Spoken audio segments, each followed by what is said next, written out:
yes, bhakti means to love or to adore. Sometimes we call it devotional service because I like to say that love is an action, not just a word. A lot of people think, oh, I love you, and then I can not necessarily treat you with love all the time. But love is an action. So we call it love in action is bhakti. So it's a way of approaching the divine.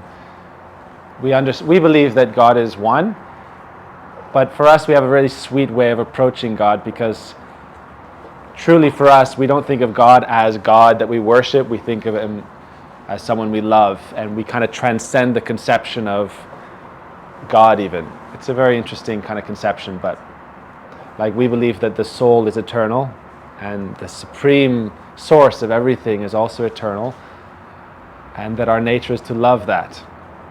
And so people know it by different names, but for us it's even beyond the conception of God. We don't really worship a God, we love Krishna, and Krishna for us is the source of everything, but it's beyond those conceptions even.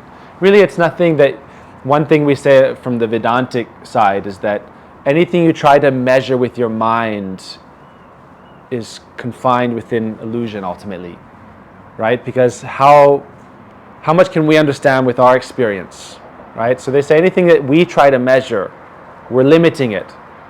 So that's called Maya. And it's the measuring tendency. So a lot of reasons everyone's arguing about this God, this religion, that religion. It's because we're trying to measure each other up and who's better and which idea is right. That's called illusion, Maya, to try to measure everything. So God is beyond our measurements.